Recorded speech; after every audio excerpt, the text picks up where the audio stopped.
board game and the Blackening is like a ticking clock. You know, it entails when we're gonna die, what rules we have to abide by, and if we don't, we are done.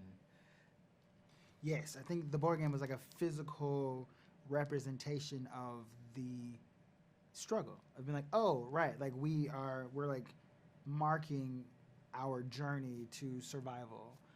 And then once Sinqua pushes the game and it breaks, then that changes the whole game. And he's like, oh, now you have to survive in a different way. So I think that the board game, similarly to the genre horror comedy, the board game is juxtapositioning what is usually seen as fun and lighthearted, a board game, but for us, it's the symbol of death.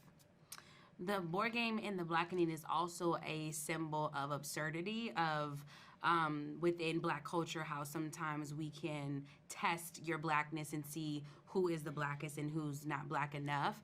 And I think that it's like so heightened to a place where it's so funny because it's so absurd and insane.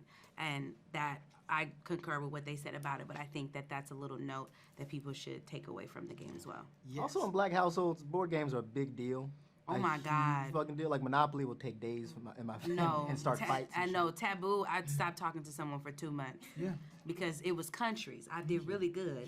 Also, like, to describe it. Even Rat Trap, like that shit gets tough. You know? Historically, like if you think about like horror movies like Saw, that is a movie that has like a game element to it, but there's no board because the game board trivializes it. Like it makes it into an actual game, and I think that helped us because it's comedic. Like it's different if you're like, oh, answer this question and save your life, or like play shoots and ladders, and that determines if you die or not. Like that, the actual like game element is, I think, very important to the tone of the movie. And just to be clear, I would die if it was shoots and ladders. Yeah.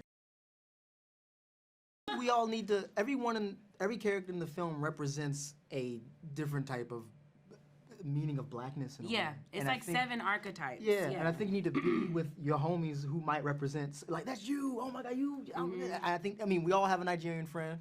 I'm from Maryland, we all got a Nigerian friend. Yeah, I'm from LA. I got Nigerian cousins. Period. Yeah. And I think you need to be like, you need to say, oh, that's Nami, that's you, homie. Like, you know, like you got a biracial friend who you always tease about being an Oreo, stuff like that. Like, that's why I think seeing the movie in that sort of sense is the best way to see it.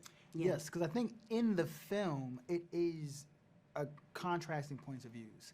And I think to watch it with those same contrasting points of views gives you a greater breadth of enjoyment because you're then able to see it from different points of view, similarly in the movie. So there's a parallel of the experience of like, oh yeah, this group of friends is in this movie and this group of friends is watching, assuming that they're gonna be the group of friends in the movie.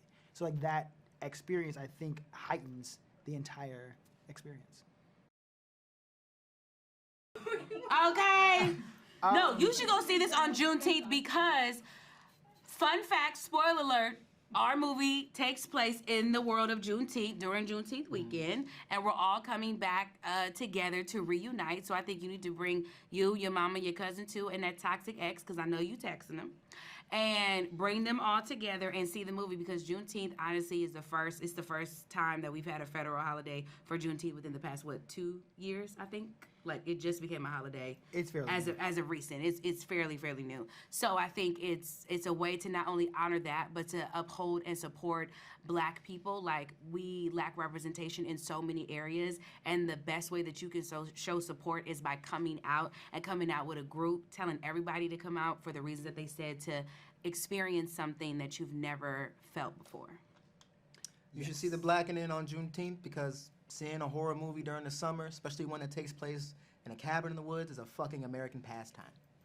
Who I want to be. I think that people should see The Blackening on Juneteenth weekend because it symbolizes, like Black community, freedom. Like, it's rare that Black people are able to create a movie with a Black cast, with Black creative team. Are you humming? I hate you. Oh my God. And I feel that this movie would bring us together, Black, white, purple, blue. I think this country, this world needs a moment of togetherness, and this is what The Blackening would do. So get your friends, get your enemies, and come to see The Blackening the weekend of Juneteenth. for you and your ancestors.